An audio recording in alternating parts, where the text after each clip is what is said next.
Muy buenos días, bienvenidos una vez más a Voces Nuevas, el segmento juvenil de Uno más Uno. Gracias por estar con nosotros otro viernes. Y bueno, a 4 días de la rendición de cuentas crecen las expectativas, las palabras, el contenido de lo que el hombre caracterizado por no hablar vaya a decir. Y en este contexto, Marcha Verde le ha hecho 10 preguntas muy específicas y exige respuestas muy claras. Aquí Natalia Mármol, una servidora, Stalin Montero y Jonathan Liriano, el equipo de Voces Nuevas. Saludos, chicos. La expectativa es bien alta, pues, especialmente porque el presidente de la República había dicho el 27 de febrero pasado, la última vez que habló sobre el tema, porque tenemos un presidente que no se comunica con la población, que no interactúa, que no permite que se le hagan preguntas sobre su gestión. Entonces había dicho que no iba a permitir, ni en el presente ni en el futuro, vacas sagradas en su gobierno. Y también es el mismo presidente que ha dicho que bastaría el rumor público para investigar, destituir y someter a la justicia a los funcionarios que de alguna u otra manera estén vinculados con casos de corrupción. Y tomando en cuenta esta disposición del presidente, su cargo como representante de los ciudadanos y las ciudadanas que debe rendir cuentas y actuar con transparencia en todo lo que es el manejo de la cosa pública, la Marcha Verde ha presentado estas 10 preguntas relacionadas además con el caso de Odebrecht, no por la gestión y el seguimiento del caso de Odebrecht solamente, sino por la mismísima participación del presidente dentro del caso en algunas de las preguntas. Y esto precisamente se produce justo en que a 4 días de esta rendición de cuentas esperada, hemos visto también la pasada semana y en el marco de esta, cómo nos sorprendían a todas las dominicanas y los dominicanos con una serie inclusive de nombramientos. Y este nuevo alegato, es decir, el presidente, además de que no suele hablar, cuando habla, en las últimas intervenciones que hemos visto, también le hemos visto reiterar que desconoce muchas de las cosas que pasan en el tren gubernamental, pese a ser el principal responsable. Y yo creo que de las cosas importantes es que a la sociedad dominicana le quedan en este marco muchas preguntas. Y bueno, desde la Marcha Verde y de otros espacios, nos hemos estado haciendo algunas preguntas que quedan pendientes de todo el proceso, sobre todo vinculado al tema de la corrupción. Primera pregunta, Natalia. Bueno, la primera pregunta que Marcha Verde le hace es por qué a este punto, luego además de que ha salido la ciudadanía dominicana vestida de verde, vestida de esperanza a las calles por más de un año de manera permanente, aún a este punto no se han cancelado los contratos con la empresa corrupta, mafiosa, cuando la propia ley de compras y contrataciones indica que no podemos tener como proveedor, el Estado no puede tener como proveedor una empresa que esté en litis en otro país. Y que esté sometida, y que esté sometida estén sometidos a la justicia, como es el caso de Marcelo Odebrecht y otros altos directivos de esta empresa. La segunda pregunta que la ciudadanía debe tener pendiente, a ver si el presidente la responde o no, una pregunta de la Marcha Verde y de todos los ciudadanos y ciudadanas que le dan seguimiento al caso de Odebrecht, es ¿por qué? Si la Constitución de la República dice clarísimamente que la persecución de los delitos, la investigación y el sometimiento penal de las prácticas criminales delictivas en República Dominicana es una responsabilidad exclusiva del Ministerio Público, de la Procuraduría General de la República. ¿Por qué? En el caso de la denuncia de corrupción de Punta Catalina, el más importante proyecto energético del gobierno del presidente Danilo Medina, el presidente, en vez de dejar de actuar o gestionar la actuación del Ministerio Público, conforma una comisión de gente famosa para investigar el caso de Punta Catalina, violando todos los estamentos legales y constitucionales de República Dominicana. La pregunta para el presidente es, ¿por qué? ¿De dónde el presidente? ¿En qué elemento legal o constitucional se basa para hacer ese nombramiento de gente famosa en un caso criminal? Pregunta número 3. Ya de todos es bien sabido que Joao Santana no solamente trabajaba como publicista y asesor de Danilo Medina, en el marco, digamos que de su partido y de su organización, no. Ha sido bien sabido que Joao Santana tenía, de hecho, un despacho en el interior del Palacio de la Presidencia de la República Dominicana. Y yo creo que el pueblo dominicano merece hacerse la pregunta y que Danilo responda bajo qué condiciones trabajaba Joao Santana para el Estado Dominicano, partiendo de que tenía una oficina en Palacio.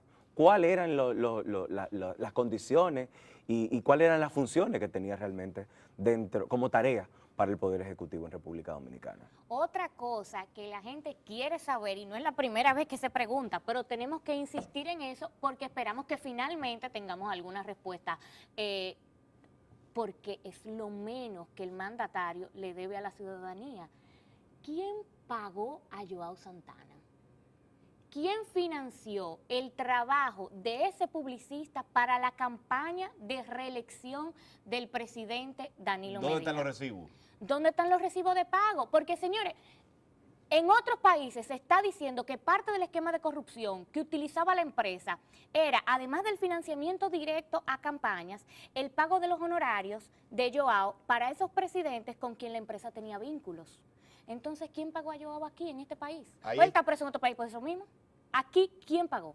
Ahí están, ¿De dónde salieron los cuartos? Ahí están incluidas dos preguntas, la 3 y la 4, sobre los documentos, los recibos de pago de Joao Santana y una explicación. El presidente debería comprobar con documentos que el esquema de trabajo de Joao no era el esquema que tenía en otros países. En otros países, Joao es acusado y ha sido sometido y condenado por triangular, por lavar fondos a través de Odebrecht. Y Odebrecht te pone a Joao, te financia a Joao, y cuando tú ganas, entonces tú le pagas a Joao, pero también me das obras con facilidades y privilegios violando la ley. Ese era más o menos el esquema de Odebrecht y Joao. El presidente debería explicarle a la población y presentarle los documentos de que Joao no hizo aquí lo que hizo en otras partes del mundo, que era lo común para él. Y la quinta pregunta... Y por lo cual está preso y ahora por lo mismo cual en Brasil. está sometido, preso, pagando condena.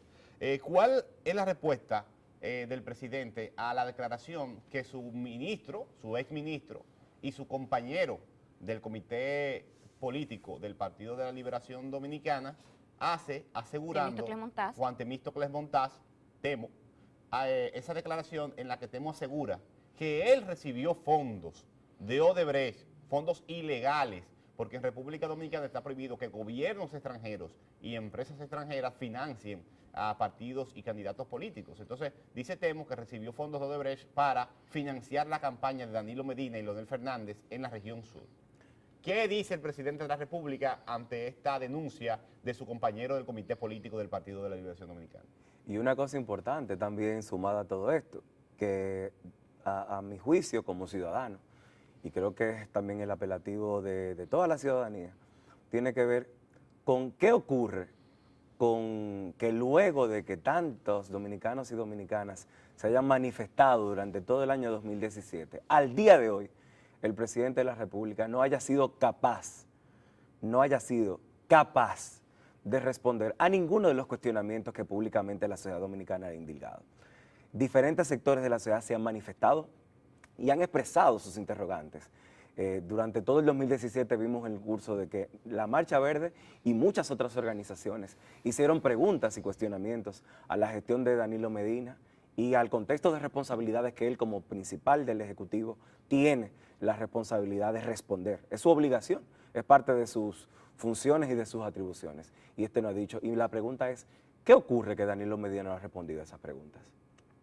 Y particularmente el tema de Punta Catalina, que es la única obra de Odebrecht que fue aprobada durante su gestión y que él ha sido uno de los principales promotores, o quizá el principal promotor de esa obra, y se dice que tiene una sobrevaluación de casi $1.000 millones. O sea, esto sería unas 8 veces lo que Odebrecht le pagaría de resarcimiento al país por los daños que le ha provocado según ese acuerdo de impunidad que firmó el Estado y firmó Odebrecht. Entonces, ¿qué pasó con Punta Catalina? Que demuestre que no hay sobrevaluaciones, que demuestre a través de una auditoría que se haga a esa obra o que diga algo. Sí, también la Marcha Verde le está solicitando al presidente de la República la respuesta. ¿Qué opina? ¿Cuál es su respuesta ante las más de 300.000 firmas de ciudadanos y ciudadanas que firmaron el libro verde, que se estamparon en el libro verde, requiriendo al presidente de la República como gestor del Ministerio Público y quien nombra al Procurador General de la República, la conformación de una comisión de fiscales independientes, es decir, de fiscales que no sean miembros de las estructuras del Partido de la Liberación Dominicana, que no sean dirigentes del Partido de la Liberación Dominicana, para investigar el caso Odebrecht. ¿Qué dice el presidente de esa solicitud por escrito formal de movilización de más de 300.000 personas dentro y fuera del país? Que firmaron como en menos de 3 semanas. Que firmaron o sea, rapidísimo, un promedio que de se firma de depositaron, 100.000 personas por semana. Y fue recibida en el Palacio Nacional. Con un documento notarial.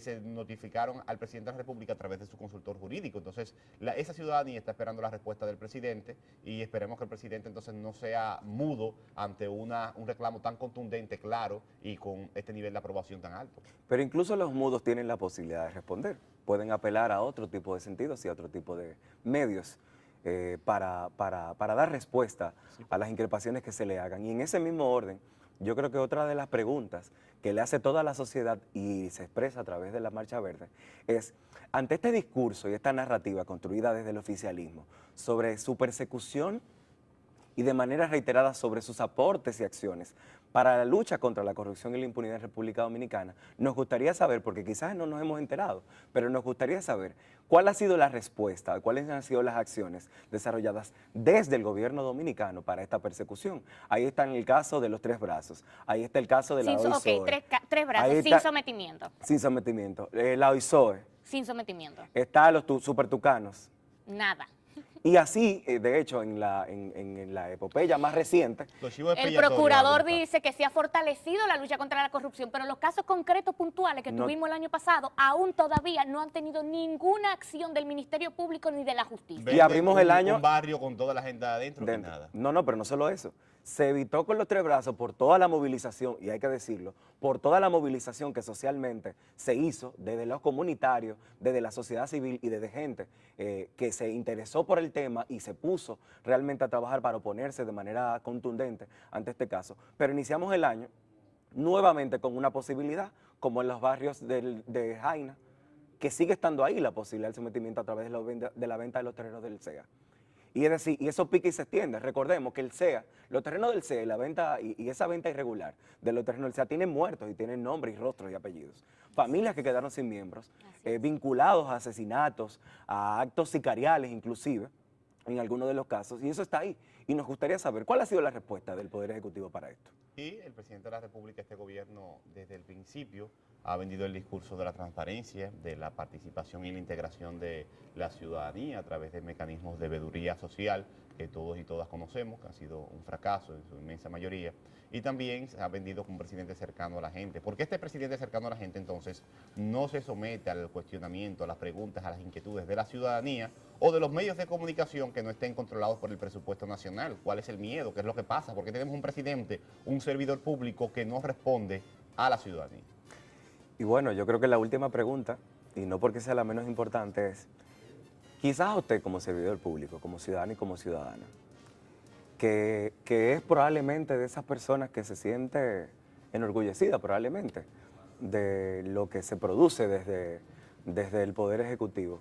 La pregunta quizás sería, para concluir, ¿por qué se niega usted como servidor, señor presidente, a responder a todas estas preguntas que el pueblo dominicano, que la sociedad dominicana ha estado haciéndole de manera reiterada y que al día de hoy no tenemos respuesta? Nosotros esperamos no, le exigimos de hecho que el próximo 27 de febrero usted le dé una respuesta contundente, responsable, seria y honesta a todo el pueblo dominicano. Para evaluar el discurso del presidente puede pasar por las redes sociales de la Marcha Verde y tomar las 10 preguntas que están colocadas en nuestras redes sociales para que las tenga a mano cuando el presidente esté hablando a través del televisor con todo el país. Vamos a ir sacando cuenta de cada una de esas preguntas el próximo viernes aquí en Voces Nuevas, así que te esperamos.